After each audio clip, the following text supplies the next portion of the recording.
Walid Phares. Walid, always great to have you, sir. Thank you for having me, Ed. What do you think about the contrast tonight between Benjamin Netanyahu on Passover telling the Israelis that, look, we need to remain united? He hinted that he's edging closer to finally this military operation in Rafah, and that we need to remain united in Israel and with allies like America at a time when AOC and Joe Biden seem to be doing nothing about really standing with the Jewish people and standing against this hate and anti-Semitism we see here at home on these college campuses. Walid, your thoughts tonight? Absolutely. I mean, we're talking about a situation similar to when Winston Churchill was, pursuing the resistance against the advance of the Nazis until the United States actually did what? Prosecute Churchill for bombing, or actually became the ally all the way to Berlin. What's happening right now is that we are witnessing the deployment of Iran regime assets. That's money, that's influence, that, by the way, that they got also from the $150 billion sent to Iran's regime by the Obama administration and the Biden administration, surely counting the $10 or $16 billion of last September. That money funged into networks, international networks and consulting, and then funged into the huge organization that we see now across the United States by these militants on the ground. I don't read it as people who change their minds. This has fed classrooms. This has fed media. There are research now being developed that will be made available to the public. This is part of the war of ideas waged by the Iran regime, by the Muslim Brotherhood. That's how I read it. And of course, it yields results on the ground to understand what is happening. And unfortunately, there are members of Congress who subscribe to this. Maybe they are very, comfortable with this web of jihadists. When you have Hamas and members of Hezbollah showing the flags of these terrorist organizations on our U.S. terror list, what does that mean at the end of the day? We are confronting that threat here on U.S. soil. Absolutely. What do you make of the IDF intelligence chief resigning? I mean, a lot of time has passed, many months. We knew there were intelligence failures early on. I get they wanted to wait for the investigation. But what do you think is the significance tonight?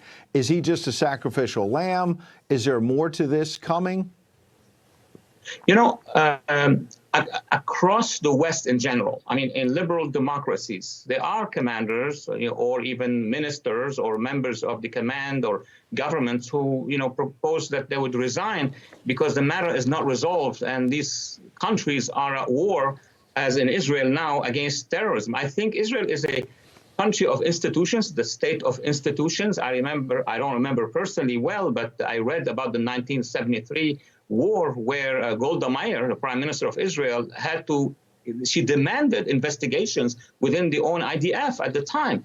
And it took months and months. The same thing happened under Prime Minister Begin in 1982 in Beirut, when the Israeli army committed some mistakes and it was accused. So this is a democracy in the middle of the Middle East that is acting like one and then investigating. And at the end of the day, what's happening? Yes, if there are commanders or heads of organizations inside the country who will have to resign, they would be replaced immediately by others. I don't think this is a signal of a crisis in Israel. I would say this is a signal that Israel is a democracy at the end of the day. And they're being honest and transparent. What are your thoughts about the hostages? Joe Biden rarely, if ever, talks about it. Prime Minister Netanyahu is obviously under a lot of pressure to free the remaining Israelis. There are several Americans, we should remember, who are still hostage, and we show on the screen. And we're honored to do it, to try to keep their memories alive and keep hope alive for their families. The Netanyahu approach is that if he increases military pressure potentially into Rafah and then political pressure as well on Hamas, he thinks it may improve the position to get the remaining hostages out. But we've been hearing about Rafah for weeks and weeks now. What do you think about what the Prime Minister said about putting pressure and finally getting these hostages out potentially?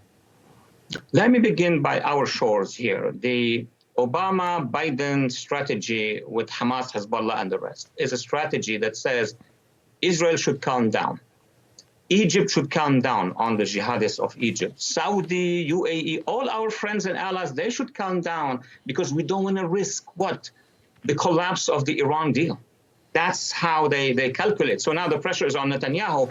Don't do this. Don't do Rafah. Don't do Hezbollah, because that would cause damage. They say because of the hostages. What they mean by that, they would do damage to the relationship with the Iran regime. The Israeli approach, which is different, and also, by the way, is endorsed and backed by a majority in Congress, so half of America plus would endorse this, is this.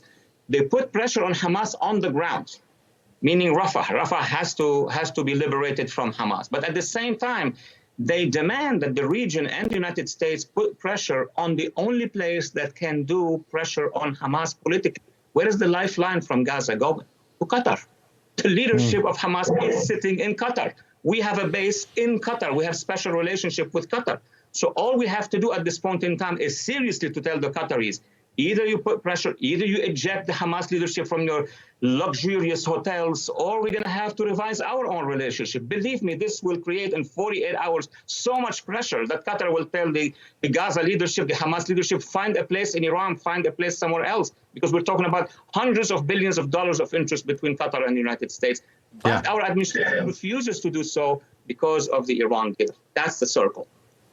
Incredible. Walid, stay right there. We're going to continue the conversation after a quick break. We'll get some reaction from Europe to the American Congress pushing forward on new aid, billions of dollars to Ukraine.